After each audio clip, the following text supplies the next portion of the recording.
Saya ke Pak Jemi. Silakan Pak Jemi. Baik, terima kasih. Dalam konteks ini, kami Asosiasi Petani Kelapa Sawit Indonesia Perjuangan ini juga sudah banyak mendalami terkait kasus konflik lahan antara perusahaan PT Agro Arta Surya dengan beberapa koperasi. Nah, ada koperasi tadi juga disampaikan oleh Pak Misno. Nah, intinya adalah kita memastikan misalnya ada Permentan nomor 26 tahun 2007 itu yang diamanatkan kepada kita, kepada petani dan perusahaan yang wajib untuk membangun kebun plasma. Karena itu juga syarat, kalau tidak punya itu, tidak bisa memenuhi prasyarat itu, maka tidak bisa juga perusahaan juga membangun perusahaan di sana. Karena lahan ini juga perusahaan juga tidak punya lahan karena dia punya berharap ke petani, tanah petani. Nah, sehingga kemudian ada bentuk kerjasama tadi, MOU dan sebagainya yang disepakati dari tahun 2012, 2013, akhirnya di tahun panen misalnya 2016 atau 2017 realisasi atau kerjasama itu MOU itu juga sampai dengan hari ini tidak selesai. Nah, itu salah satu yang menjadi polemik hari ini. Nah, petani juga kita juga sedang mendalami itu, misalnya di tahun 2017 atau 2018 misalnya ada kesepakatan yang ditandatangani oleh pihak perusahaan dan petani. Ada kesepakatan di sana bahwa pihak perusahaan ini akan merealisasikan apa yang disepakati di MOU awal di saat sosialisasi dan sebagainya. Tapi kemudian di 2018 itu juga mentok. Padahal di sana juga ada bupati juga yang menandatangani, mengetahui juga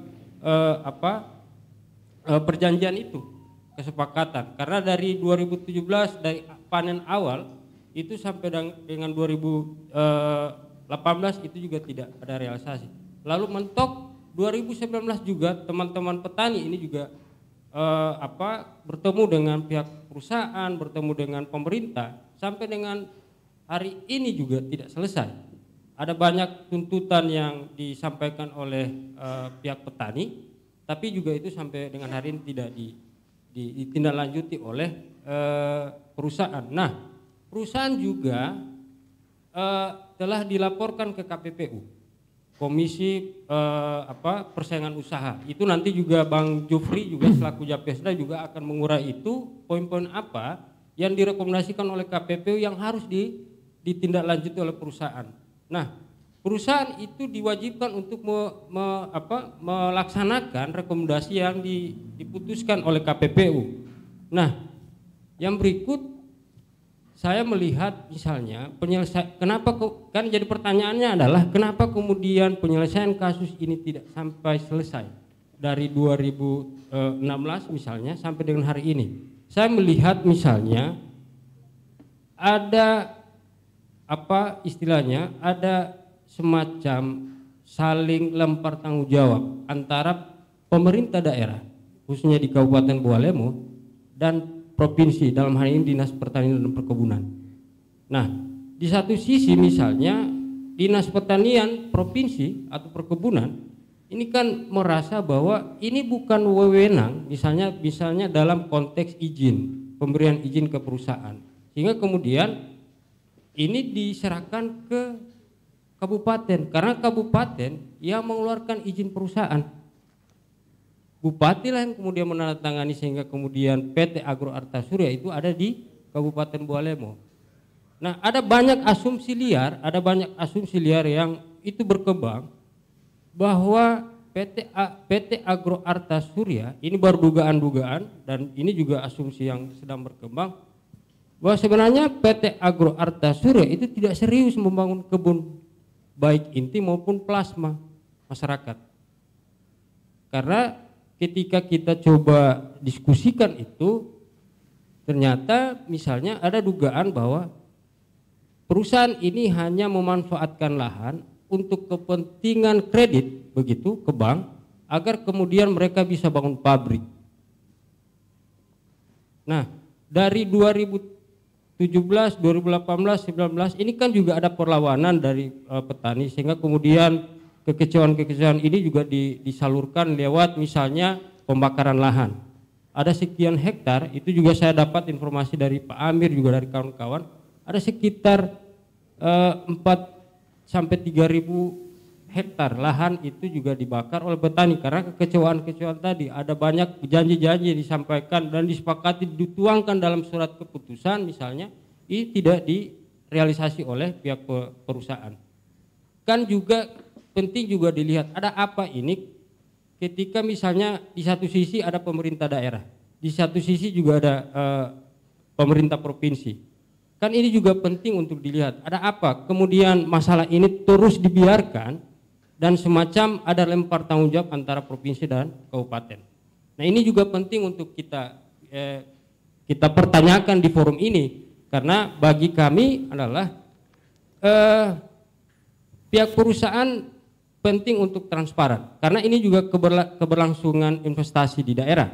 Bagi kami juga bukan berarti asosiasi petani sawit ini menolak perusahaan hadir di Gorontalo, tapi memastikan perusahaan juga melaksanakan kewajibannya misalnya dalam realisasi yang sudah di MOU-kan oleh petani. Nah itu juga menjadi masalah dan masalah ini tidak bisa diselesaikan karena memang itu tadi pemerintah di satu sisi diamanatkan dalam undang-undang untuk misalnya dalam pengawasan permentan, apakah kemudian pengawasan terkait permentan itu juga dilaksanakan oleh pemerintah daerah?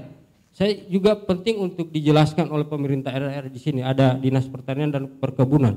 Saya juga miris kalau kemudian Pak Misnu menyampaikan bahwa sawit ini adalah pendapatan terbesar dari negara ini. Ini juga penting untuk ditanyakan hari ini. Apakah kemudian misalnya pemerintah daerah maupun provinsi ini mendapatkan pajak dari perusahaan-perusahaan yang ada di Gorontalo, perusahaan khususnya perusahaan sawit. Karena di sini ada satu pabrik, selebihnya itu ada perusahaan yang hanya membangun kebun, misalnya di Pohuwato, Kabupaten dan Bualemo. Nah, yang dipastikan adalah apakah kemudian pemerintah provinsi, pemerintah kabupaten itu punya data tentang berapa jumlah produksi yang dihasilkan oleh PT Agro Artasurya setiap bulan.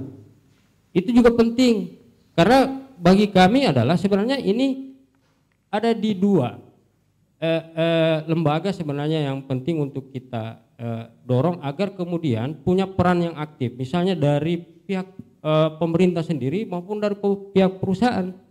Perusahaan juga harus transparan. Kalau perusahaan transparan, saya yakin juga teman-teman petani ini juga akan ikut aturan yang sudah disepakati bersama. Itu yang saya kira penting dulu di awal ini, nanti akan diskusi kita akan berkembang selanjutnya. Ya, pendekatan apa yang sudah dilakukan oleh pihak petani ke perusahaan? Baik, dalam konteks ini kita Apkasindo Perjuangan dan beberapa NGO lingkungan ini sedang mendorong agar masalah ini bisa segera diselesaikan. Kita juga misalnya mengundang beberapa rekan dari Japesda juga yang kami juga bagian dari sana. Kemudian ada LBH Makassar, ada Sawit Watch juga konsen terhadap isu ini. Nanti Bang Juf juga akan menjelaskan sejauh mana perkembangan kasus ini yang sedang kita advokasi antara perusahaan dan petani. Nah, sejauh ini kita baru mendorong ada beberapa masalah yang penting kita ungkapkan. Misalnya ada temuan yang sangat itu juga penting untuk diungkapkan di sini adalah ada semacam penggandaan KTP. Jadi petani ini tidak tahu ternyata beberapa KTP petani itu double. Dan mereka merasa bahwa mereka tidak pernah mengurusi 2 KTP, hanya ada 1 KTP. Dan itu juga temuan ombudsman juga, ini juga ada maladministrasi. Saya nggak tahu apakah kemudian Dinas Dukcapil pemerintah Bualemo juga sudah ditetapkan terkait masalah itu. Saya belum tahu perkembangannya, karena intinya rekomendasi ombudsman itu ada maladministrasi terkait itu. Kemudian ada juga pajak NPWP, itu yang dibuat sendiri entah oleh pihak perusahaan atau pihak dalam hal ini pemerintah yang punya kepentingan di konflik ini. Saya nggak tahu itu, tapi pada intinya kita mendorong transparansi perusahaan di sini. Kalau perusahaan punya transparan dan pemerintah punya peran aktif juga untuk menyelesaikan masalah ini, saya pikir ini masalah ini sudah selesai dari tahun kemarin. Tapi saya lihat pemerintah itu tidak serius. Pemerintah tidak serius dalam menyelesaikan masalah ini. Kalau serius, sudah selesai ini Pak. Sudah selesai. Saya yakin sudah selesai. Karena apa? Kalau Pemda Bualemo itu tegas, misalnya kemudian menekan dalam tanda kutip menekan, memberikan arahan dan sebagainya ke perusahaan, maka ini akan selesai. Kami dan teman-teman itu yakin ini segera selesai kalau kemudian peran aktif pemerintah itu dikuatkan. Itu Pak. Baik, KTP yang digandakan itu berapa banyak? Kalau nggak salah sekitar 17 ya. 17 ya. 17 KTP yang KTP itu dan juga NPWP. ada NPWP juga.